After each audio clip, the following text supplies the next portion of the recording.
오늘을 살아가는 사람들 잘 관찰해 보면 뜻밖의 많은 사람들이 무언가 잘못된 것에 매여 사는 것을 관찰할 수가 있습니다. 말하자면 중독입니다. 좋은 것에 매여 있다면 얼마나 좋겠습니까? 잘못된 것에 매여 사는 사람, 그래서 중독 증상을 보이는 사람들이 뜻밖의 많이 있다는 거예요. 혹시 우리 구포교회 성도님들 가운데는 잘못된 것에 매여 있는 분 없습니까? 혹시 잘못된 것에 중독되어 있는 분은 없습니까? 사행산업감독위원회라는 사행산업통합감독위원회라는 기관이 있는데 거기서 작년에 발표한 자료에 따르면 우리나라 도박 중독 유병률이 5.5%입니다. 이 유병률은 전체 인구에 대한 환자 수의 비율입니다. 우리나라 인구를 5천만 명으로 잡았을 때 275만 명이 도박 중독자라는 계산인데 이게 어마어마한 숫자인 까닭은 아시는 것처럼 도박 중독 현상이 나타나면 가족이 다 고통을 당하잖아요. 예. 그럼 4인 가족이라면 275만 곱하기 4를 곱하면 어떻게 됩니까? 1000만이 훨씬 넘어가요. 예. 그렇다면 우리 국민의 5분의 1이 도박 때문에 고통을 당한다는 얘기. 엄청난 아픔이 아니겠습니까? 우리 국민의 5분의 1이 도박 때문에 고통을 당하고 있다. 그런데 어디 중독하면 도박만 있습니까? 인터넷 중독 있지요. 게임 중독 있지요. 우리가 다 느끼시는 대로 스마트폰 중독이 너무 심하잖아요. 예. 지하철 타면 다 우리가 그 광경을 보잖아요. 예. 모두 스마트폰에 몰두해 있습니다. 특히 우리 청소년들 참 걱정됩니다. 앞으로 안과 의사들은 환자가 많아질 수밖에 없겠어요. 예. 여러분, 눈이 얼마나 나빠지겠습니까? 예. 그것 말고 드라마 중독 들어보셨습니까? 쇼핑 중독 들어보셨습니까? 여러분, 성형 중독 있다는 이야기 들어보셨어요? 예? 기가 막힌 일. 아침에 일어나자마자 담배를 찾습니다. 예? 출근하면서도 담배를 물고 다닙니다. 차를 기다리면서도 담배를 핍니다. 심지어는 엘리베이터 안에 혼자 있을 때 담배 피우고 싶은 유혹을 받는 거예요. 제가 아파트 1층에서 1층 아파트로 올라가려고 1층에 기다리고 있었는데 문이 열렸는데 사람이 없는데 담배 연기 역한 냄새가 나는 거 있죠. 야, 그 정도면 여러분 완전히 담배의 종 아닙니까? 그걸 못 참는 거예요. 못 참는 거. 예. 여러분 그 사람 불쌍한 사람 아닙니까? 예. 그런 사람들 담배를 끊을 때 금단 현상이 나타나잖아요. 법령이 계속 강화되고 있지만 음주 운전자들이 줄어들지 않고 있잖아요. 예? 전문가들은 말합니다. 상습 음주 운전은요, 제가 충격적인데 음주 운전의 재범률이 45%라는 거예요. 예? 엄청 높은 겁니다. 그러니까 한 번 음주 운전하고 끝나는 게 아니라는 겁니다. 재범률이 45%. 예? 그래서 전문가들은 이 음주 운전 이건 정말 간이 부은 거잖아요. 음주를 하고 이 운전대를 잡겠다는 거는 이거 보통이 아니거든요. 그래서 그런 사람들은 알코올 중독자일 가능성이 높다. 예. 여러분 생각해 보면 오늘 우리 주변에 잘못된 것에 매여 사는 사람들, 중독자들이 얼마나 많은지를 알 수가 있어요. 제가 여러 해 전에 수목장에 관심이 있어서 개인 추모 공원 사이트 접속을 했는데 초기 화면에 이런 내용이 떴습니다. 금년은 182년 만에 윤 9월이 있는 해입니다. 그러면서 하는 말이 윤달은 어떤 일을 해도 탈이 안 납니다. 그러면서 윤달에 대해서 좀 설명을 했어요. 윤달은 하늘과 땅의 신이 사람들에 대한 감시를 쉬는 달로서 어떤 불경스러운 행동도 신의 벌을 피할 수 있는 달이라고 소개했습니다. 그래서 많은 사람들이 윤달에 집수리하고 산소 손질하고 이장하고 그러죠. 그런데 생각해보면 정말 이게 웃기는 이야기예요. 예. 여러분, 달이 지구를 한 바퀴 도는데 걸리는 걸 갖다가 한 달로 계산하는 게 음력이잖아요. 그런데 정확하게 29.5일입니다. 29.5일. 달이 지구를 한 바퀴 도는데 걸리는 그 날수가 29.5일입니다. 그래서 음력은 그걸 맞추기 위해서 한 번은 29일, 한 번은 30일, 한 번은 29일, 한 번은 30일 그렇게 맞췄잖아요. 그러면 29.5일이 되잖아요. 예? 그런데 그렇게 맞추다 보니까 1년이 354일밖에 안 됩니다. 음력으로 계산하면. 그런데 지구가 태양을 한 바퀴 도는데 걸리는 시간이 우리가 알기로는 365일인데 정확히 말하면 365.242일, 대략 365.25일입니다. 그럼 365일로 잡고 365일로 잡아도요, 태양력과 태음력은 10하루 차이가 납니다. 10하루. 그러니까 음력에다가 윤달 요 시스템을 끼워 넣지 않으면 어떤 현상이 벌어지느냐 하면 8월이 여름이 아니라 8월이 겨울이 될 수도 있고 한참 시간이 가다 보면 1월이 겨울이 아니라 여름이 될 수도 있는 거예요. 그래서 어느 해는 3월을 2번 집어넣고 어느 해는 5월을 2번 집어넣고 이런 식으로 19년 동안 7번 윤달을 집어넣는 겁니다. 예. 그게 합리적인 계산이에요. 과학적인 사고입니다.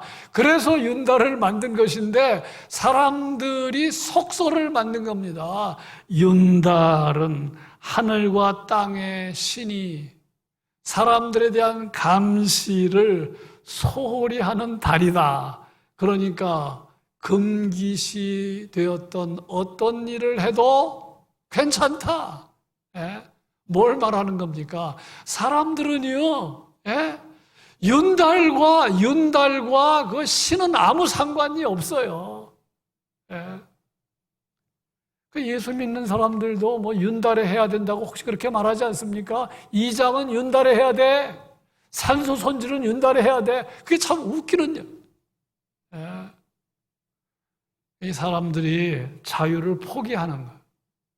쉽게 무언가에 매이는 겁니다. 예. 우리 교인들 가운데도 제주도 출신이 있는데 제주도에는 신구간이라는 게 있잖아요. 세시풍수. 예?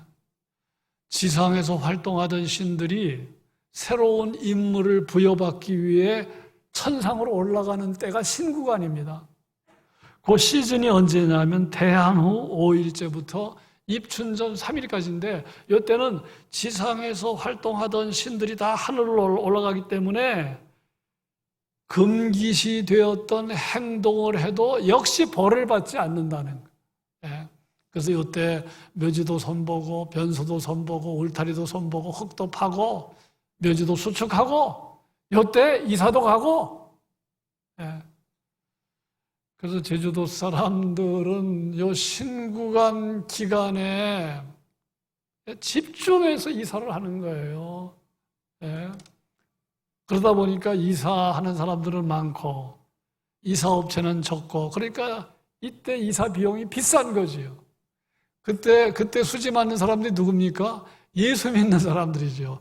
예수 믿는 사람들은 그런 것과 상관이 없으니까 아무 때나 이사하거든요. 신구간을 피해서 이사하니까 저렴하게 이사하는데, 그러니까 오늘 많은 사람들이 자유인이 되지 못하고 있는, 오늘 많은 사람들이 자유인으로 살아가지 않는 겁니다. 뭔가에 얽매이며 살아갑니다. 뭔가에 구속되어 살아갑니다. 우리나라가 자유 대한민국이라는 게 얼마나 감사해요. 여러분과 제가 북한에 태어났다면 얼마나 고통스러웠겠어요.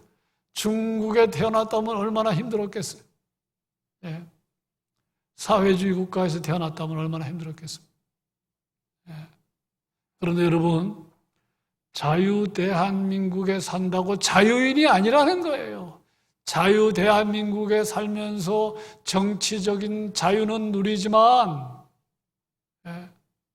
다른 자유를 다 빼앗긴 사람들이 생각보다 너무나 많이 있다는 사실입니다. 오늘 말씀을 보면 예수님께서 우리에게 놀라운 말씀을 주셨는데 자유인이 되는 복을 약속해 주셨어요. 진리를 알지니 진리가 너희를 자유하게 하리라. 여기서 진리는 예수님을 말하는 거예요. 예수님을 알면 예수님을 머리로 아는 걸 말하는 게 아니라 예수님을 깊이 교제하면서 아는 거. 예수님과 깊은 교제 속에서 예수님을 아는 거. 31절의 표현으로 말하면 예수님 안에 거하는 겁니다. 예수님 말씀 안에 거하는 건데, 그러면 자유인이 된다는 거예요. 여러분, 예수 믿는 사람들, 다른 사람 말할 것 없이 내가 예수 믿고 얼마나 많이 복을 받았는지를 아셔야 돼요. 내가 예수 믿고 받은 복이 별로 없다. 그건 뭐 잘못 믿는 겁니다. 예수님을 제대로 믿으면 수지 많은 일들이 너무나 많은데 그 가운데 하나가 자유인이 되는 복입니다. 자, 어떤 복을 받겠습니까? 몇 가지 말씀을 드리면, 첫째는 죄로부터 자유죠. 죄로부터 자유. 죄의 종이 되지 않는다는 거예요. 여러분, 죄의 종이 되면 비참해지는 거 알지요? 죄의 종이 되면 인격과 학력과 집이 다 무너지는 겁니다. 수치를 당하는 겁니다. 부끄러움을 당하는 겁니다. 죄의 종으로 살지 않는 게 이게 얼마나 감사한지 몰라요. 예수님을 제대로 믿으면 예수님이 내 삶의 주인이 되기 때문에 죄의 종이 될 수가 없어요. 죄를 안 짓는다는 말이 아닙니다. 죄를 짓긴 짓지만 뉘우치고 삽니다. 반성하며 삽니다. 회개하며 삽니다. 이게 얼마나 큰 복입니까? 그런 복을 우리가 경험하게 되는 겁니다. 죄에서 자유, 죄에서 자유. 죄가 메스껍게 여겨지는 거예요. 죄가 추하게 여겨지는 거예요. 죄가 더럽게 여겨지는 겁니다.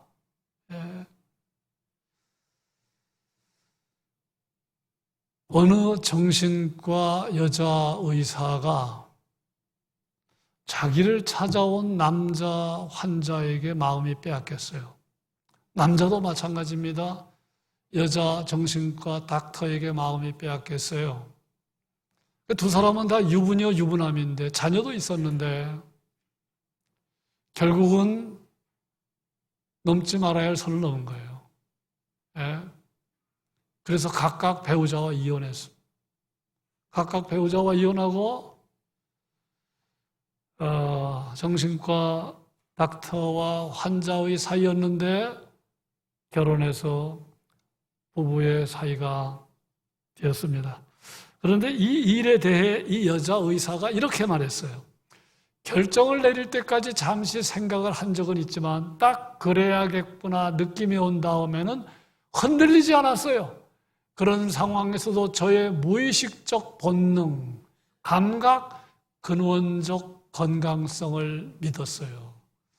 여러분 조금 표현이 어렵지만 무의식적 본능을 믿었대요. 감각을 믿었대요. 근원적 건강성을 믿었대요.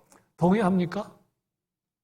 여러분 우리가 다 경험적으로 느끼는 게 내 안에 타락한 본성이 있다는 거 알잖아요. 예. 내가 목사인데 어떻게 이런 생각하지? 예? 때로는 너무너무 부끄러울 때가 있어요. 목사인데 어떻게 이런 생각하지? 근데 그게 저만의 고백입니까? 예? 그런데 무의식적 본능을 믿는다고요? 감각을 믿는다고요? 근원적인 건강성을 믿는다고요? 동의할 수가 없는 거예요. 예? 궤변입니다. 궤변. 예? 자기 배우자와 갈라선 것에 대한 궤변이지요. 그러면서 이렇게 말했어요. 나는 자유롭게 살고 싶다가 아니고 자유롭게 살아요.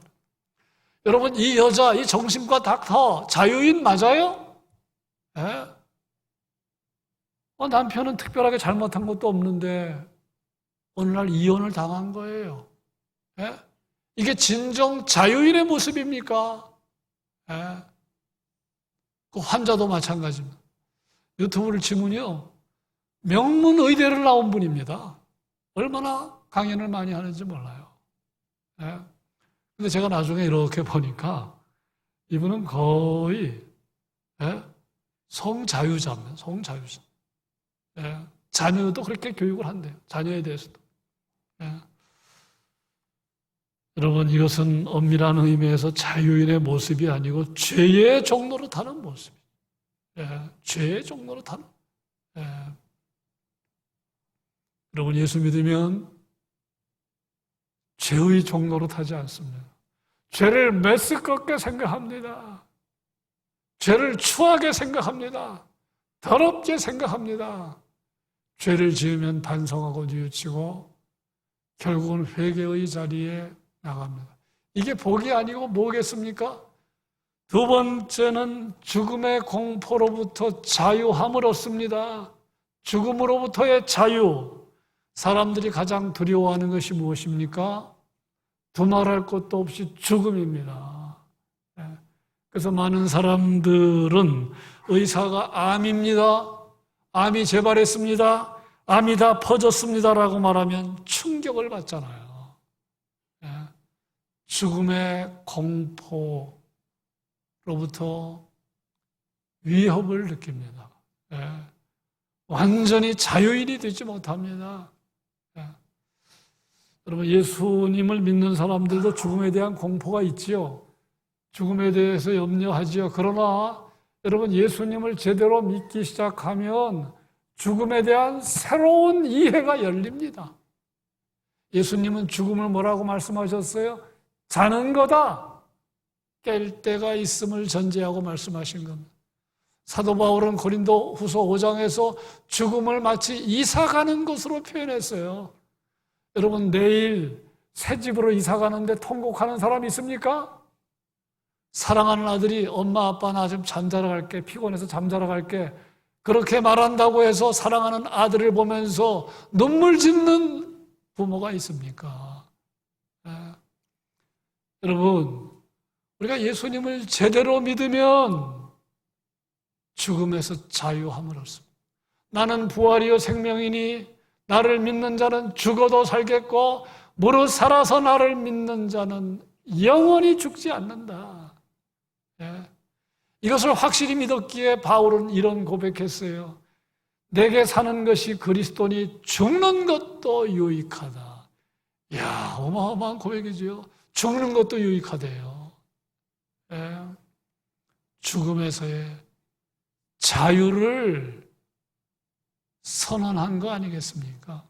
그래서 예수님을 제대로 믿으면 죽음에서 자유함을 서서히 경험하게 되는 거예요. 죽음이 끝이라고 생각하지 않아요. 죽음이 절망이라고 생각하지 않아요. 죽음의 신비를 받아들이고 새로운 차원의 시작, 그렇게 믿는 사람과 죽음은 끝이다, 절망이다, 없어지는 거다 라고 생각하고 인생을 사는 사람과 질적으로 같은 삶을 살겠습니까? 답은 물어보나만 합니다. 세 번째, 걱정으로부터 자유합니다. 오늘 많은 사람들이 걱정이 많잖아요. 내일에 대한 걱정이 많잖아요. 정말 예수님을 제대로 믿으면, 주님의 제자가 되면, 주님의 말씀 안에 거하면 내일 일은 주님께 맡깁니다. 오늘 많은 사람들이 정말로 지금 사는 건 지금 사는 거잖아요. 지금 내일 사는 거 아니잖아요. 한 달 후에 사는 거 아니잖아요. 따라서 그건 맡기는 게 지혜인데, 여러분 중요한 건 지금 행복한 게 중요한 겁니다. 오늘 행복한 게 중요한 거예요. 오늘을 질적으로 사는 게 중요한 겁니다. 오늘 사랑하며 사는 게 잘 사는 거예요. 오늘 믿음으로 사는 게 잘 사는 거예요. 그렇게 살면 되는 겁니다. 어느 환자가 3개월밖에 못 산다는 환자가 매일매일 그렇게 산다고 생각해 보세요. 그러면 그 사람은 지금 임하는 천국을 사는 겁니다. 의사가 3개월밖에 못 삽니다 그랬는데 매일매일 걱정, 근심 속에 사는 게 아니고 매일 사랑하며 살고 축복하며 살고 감사하며 살고 소망 가운데 살면 그게 잘 사는 거죠. 그래서 예수님을 제대로 믿으면 하나님 내일 일은 하나님께 맡기겠습니다. 근심 걱정 하나님께 맡기겠습니다. 사실 내일 걱정하기 시작하면 우리는 하루도 못 삽니다. 자녀가 한 사람인 사람보다 두 사람인 사람이 더 걱정이 많겠죠. 두 사람인 사람보다 세 사람인 사람이 더 걱정이 많겠죠.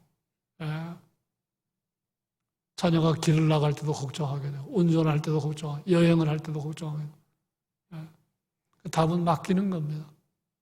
하나님께 맡기는. 그런데 예수 믿으면 그런 삶을 살게 되는 것입니다. 네 번째는 미신에서 자유함을 경험합니다. 앞에서 미신에 대한 이야기를 했는데 조금 더 얘기하면 불신자들은 뭐라고 생각하느냐 하면 예수쟁이들, 교회 나가는 사람들 뭔가에 얽매여 있다고 생각해요. 근데 사실은 불신자들이 온갖 잘못된 것에 얽매여 있잖아요. 이사 함부로 못하고 결혼 함부로 못하고 궁합을 봐야 되고 사주팔자를 봐야 되고 심지어 못질도 함부로 못하고 그게 매여 있는 거 아니고 뭡니까?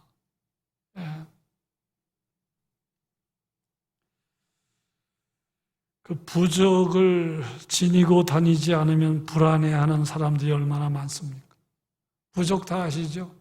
재앙을 막고 악귀를 쫓아낸다는 것인데 그 사람이 만든 거지요. 붉은 글씨, 무늬가 그려진 종이짝에 불과한데 제가 오래전 영도에서 목회할 때 어떤 교인이 부적을 붙였는데 그 이후에 교회를 나왔어요. 저에게 목사님, 제가 부적을 띌 자신이 없으니 집에 와서 좀 띄워도 주세요. 보니까 높은 곳에 있었어요. 제가 이렇게 사닥다리 같은 걸 놓고 부적을 그대로 다 띄워버린 적이 있는데 꼼짝 못하는 거예요. 그냥 부적에 매여가지고 손도 못 떼요. 떼지도 못해요. 얼마나 불쌍한 인생입니까?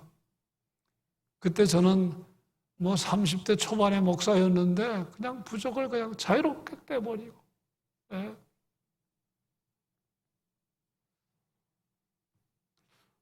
부적이 언제 필요한지 어느 점쟁이가 이렇게 말했어요. 사업에 실패했을 때, 사업 운이 막혔을 때, 실패를 거듭할 때, 돈을 벌지 못하고 돈이 새어나갈 때, 취업을 하고자 할 때, 승진을 하고자 할 때, 가정불화가 있을 때, 남편이 바람을 피울 때, 아내가 바람을 피울 때, 마음의 안정이 안 된다고 불안할 때, 악몽을 자주 꿀 때, 멀리 여행 갈 때, 몸이 아프거나 질병이 생겨 아무리 좋은 약을 써도 약효험이 없을 때 부적이 필요하대요. 그러면 대부분의 사람이 부적을 가져야 된다는 얘기예요. 다 승진하고 싶어 하잖아요. 예? 이 더위에 인천공항을 통해서 출국한 사람들이 300만이 넘는다는데 그 사람들 다 부적이 필요하다는 얘기입니다. 점쟁이 말에 의하면 다 부적을 붙여야 한다는 얘기예요. 예. 헉세무민 아닐 수가 없어요. 이런 이야기도 하더라고요. 이런 부적 들어보셨어요? 2주 안에 애인이 생긴다는 부적도 있다는 거예요. 예. 참 기가 막히네요. 예. 아들을 염려하는 사람에게 아들의 모든 일이 잘 풀리게 하려면 555만 5천 원짜리 부적을 써야 합니다. 남편을 염려하는 아내에게 1999만 9,990원짜리 부적을 쓰지 않으면 남편이 위험합니다. 쓰겠습니까? 안 쓰겠습니까? 위험하다는데. 네. 여기서 알 수 있는 건 뭡니까? 미신에 빠지면 빠질수록 자유를 잃어버린다는 거예요. 불행하게 된다는 거예요. 재미로라도 점쟁이 찾아가지 마세요. 네. 여러분, 점치러 온 사람에게 평강과 위로와 축복의 말을 한 점쟁이 이야기 들어봤습니까? 그런 점쟁이 들어봤어요? 여러분, 점쟁이 입에서는 평안의 이야기 하지 않습니다. 축복의 말 하지 않습니다. 위로의 말을 하지 않습니다. 겁을 줍니다. 평안을 빼앗아 갑니다. 예. 찾아가면 안 돼요. 겁 줍니다. 꼼짝 못하게 합니다. 복채를 많이 내게 합니다. 여러분, 복채를 많이 내게 하는 방법은 간단해요. 많은 말이 필요 없습니다. 남편 조심해. 3년이 고비야. 그러면 다 걸려드는 겁니다. 아들 조심해. 아들이 3년이 고비야. 그러면은 복채를 사지 않는 수가 있겠습니까? 예수 믿는 사람들은 이런 것에서 자유함을 얻으니 얼마나 감사해요. 부족을 안 써도 상관이 없고 점쟁이를 찾아가지 않아도 상관이 없어요. 예수 안 믿는 사람들이 불쌍한 거예요. 예수를 믿으면 이런 것에서 자유를 얻게 됩니다. 좋은 날, 나쁜 날이 따로 없습니다. 모든 날이 좋은 날입니다. 모든 날이 감사한 날입니다. 이사나 결혼은 주일에는 예배를 드려야 되니까 주일을 빼고 내가 좋은 날 당사자와 합의해서 하면 되는 거예요. 여러분, 이런 것이 자유인이 아니겠습니까? 진정한 자유인, 그리스도인. 예수 믿는 사람들은 하나님 이외에 다른 신들 인정하지 않습니다. 두려워하지 않습니다. 하나님만 경외할 뿐입니다. 예수님을 제대로 믿으면 세상의 가치관으로부터도 자유함을 얻습니다. 세상의 가치관은 명품, 인류, 큰 거, 화려한 것에 마음 다 빼앗기잖아요. 거기에 엄청난 가치를 두잖아요. 근데 예수 믿으면 그런 걸로부터 자유함을 얻습니다. 바울은 예수님을 믿은 다음에 세상의 자랑거리를 다 버렸어요. 세상의 자랑거리 별로 아니구나. 예수님만 자랑하기에도 인생이 짧다. 그렇게 생각했던 사람 바울입니다. 우리 구포교회 성도 여러분, 내 아내가 괜찮은 아내인지 괜찮지 않은 아내인지 아는 방법 제가 소개해 드리겠습니다. 내 아내가 괜찮은 아내인지 아니면 좀 문제가 있는 아내인지 아는 방법은 간단해요. 그건 뭐냐 하면 동창회를 보내보면 압니다. 동창회 다녀와서 뒤집어지는 아내들 있잖아요. 그런 아내들은 좀 문제가 있는 아내예요. 동창회 갔다 와서도 생글생글 웃고 당신이 최고야 라고 말하는 아내가 있다면 그 아내는 더없이 귀한 아내죠. 탁 목사는 동창회 여러 번 갔다 와도 전혀 표정이 달라지지 않더라고요. 그 부산에 동창들이 여러 번 내려왔어요. 여러 번. 되게 서울 강남에 사는 동창들. 그래서 기 죽으면 어떡하나. 우리는 구포 사는데. 기 안 죽더라고요.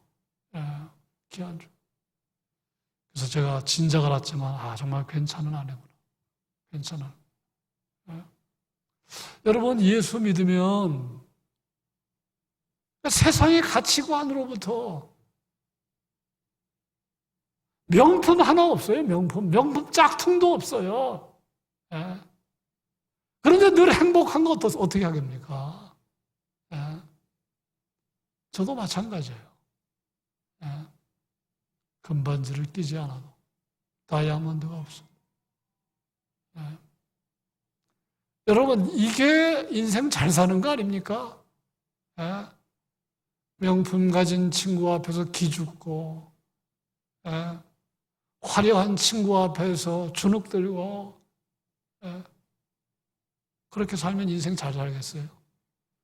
예수를 제대로 믿으면 열등감에서도 해방됩니다. 우월감에서도 해방됩니다. 우월감도 병이고 열등감도 병인 거 아시죠? 열등감도 병이고 우월감도 병입니다. 예수를 제대로 믿으면 내가 우쭐댈 게 없다는 걸 알게 돼요.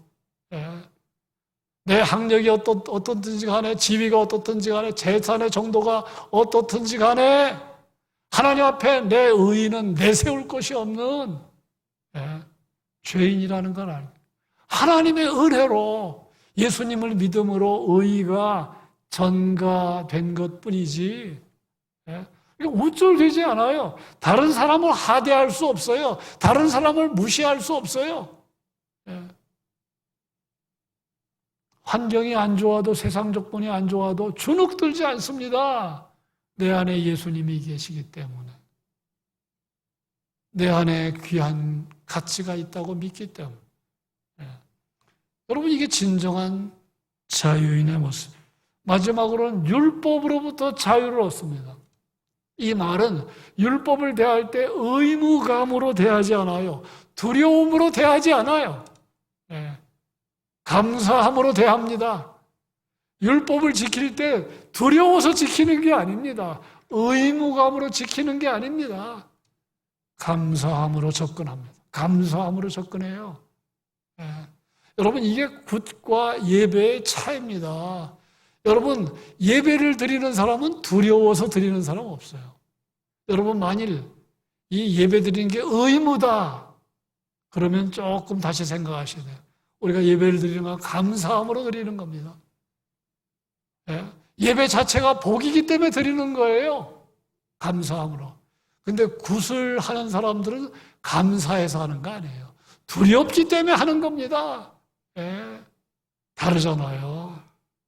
굿하는 사람과 예배 드리는 사람은 하늘과 땅의 차이가 있음을 우리가 알 수가 있습니다. 자, 말씀을 정리합니다. 여러분, 예수님을 떠나 살면 눈에 보이지 않지만 온갖 것에 얽매여 삽니다. 잘못된 것에 중독되어 삽니다.